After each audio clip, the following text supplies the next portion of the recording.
Nous avons passé du temps dans cette unité de compétences à discuter des enjeux de la communication. Quels sont les défis de la communication à distance? Pourquoi certains outils sont-ils mieux adaptés que d'autres? Dans cette vidéo, je voudrais faire un zoom sur l'amélioration de votre communication à distance. Un premier constat. L'improvisation en matière de communication à distance est impossible. Ce qui est rattrapable en face à face l'est beaucoup moins à distance. Ainsi, une réunion non préparée fonctionnera mal. Une réunion trop longue n'atteindra pas ses objectifs. Une réunion avec de nombreux interlocuteurs sera encore plus difficile. Bref, tous les challenges de la communication sont amplifiés dans un contexte de distance. Prenons une situation réelle. Vous managez aujourd'hui une équipe de 10 personnes, réparties de par le monde.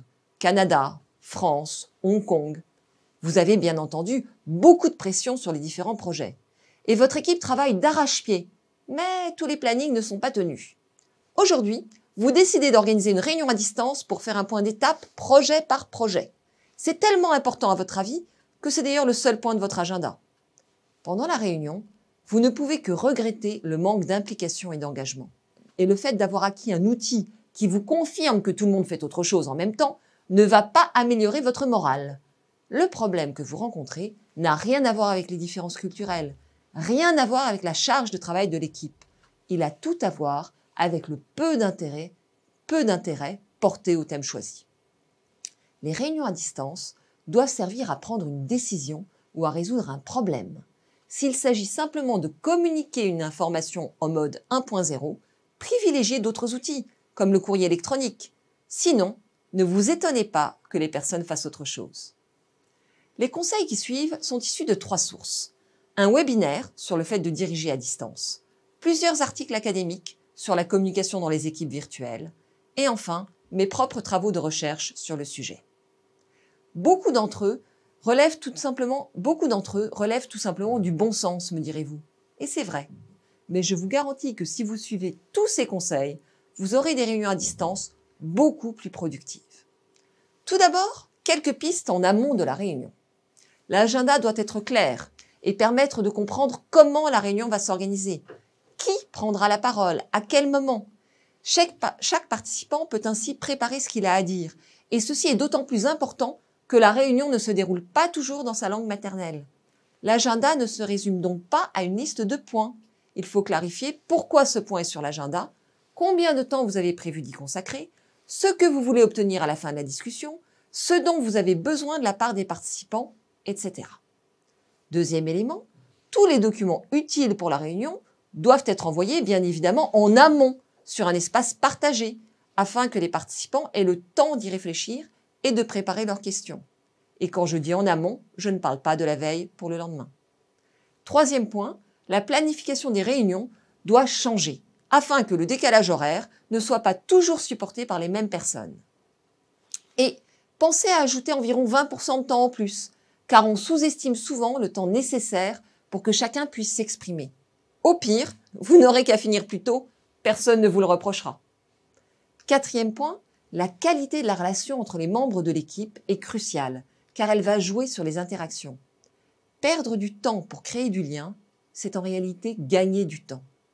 Alors comment faire?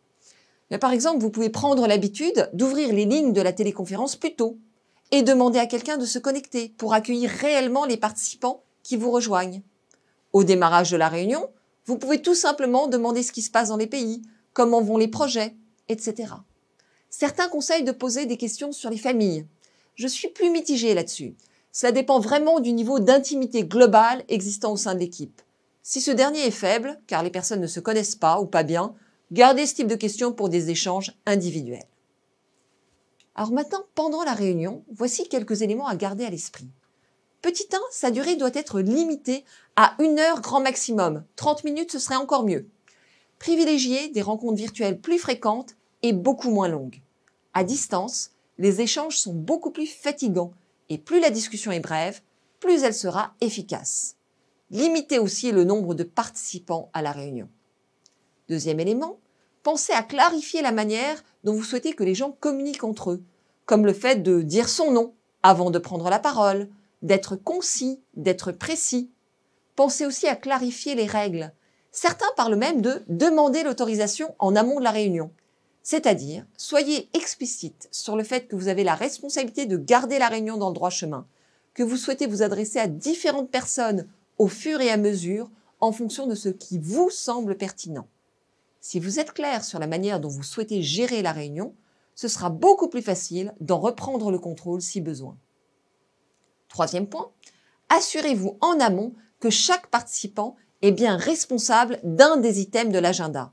Soyez au clair sur la manière dont vous allez animer la réunion et à qui vous allez passer la parole. Qui est le plus impliqué dans le premier thème? Sur qui ce thème a-t-il le plus d'impact? Qui est susceptible d'avoir une vision différente? Quel type d'expérience pouvez-vous solliciter lors de la discussion?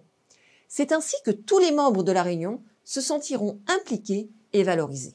Un point rarement appliqué maintenant. Mettez tout le monde au même niveau. Je m'explique. Évitez que certains assistent à la réunion en présentiel pendant que d'autres sont à distance. Sinon, c'est d'abord ceux en présentiel qui interagiront et que vous le souhaitiez ou non, ceux qui sont à distance se sentiront mis à l'écart, sauf si vous utilisez des outils de téléprésence extrêmement sophistiqués.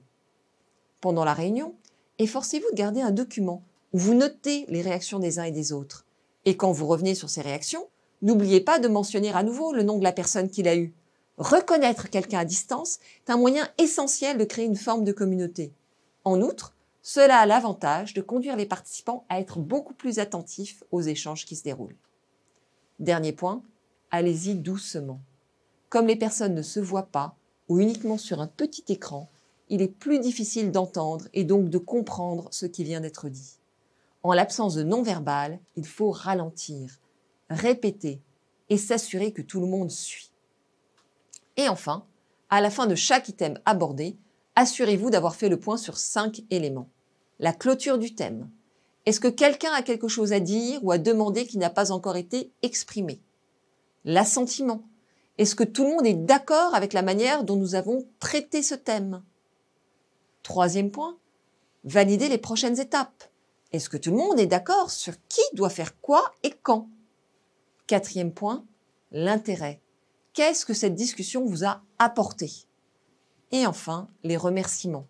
Y a-t-il quelqu'un à qui nous sommes particulièrement redevables au cours de cette réunion? Après la réunion, assurez-vous que tout le monde dispose des éléments clés qui ont été évoqués et partagez-les rapidement avec l'équipe. Un dernier point maintenant. Si vous avez l'occasion de vous rencontrer physiquement, surtout, n'hésitez pas et prenez le temps dans ce cas de vous connaître autour d'un café, d'un dîner, d'un moment en voiture. Allez chercher vos interlocuteurs à l'aéroport si vous le pouvez. Bon, maintenant, je vous laisse préparer votre prochaine réunion à distance et j'espère que ces conseils pourront vous y aider.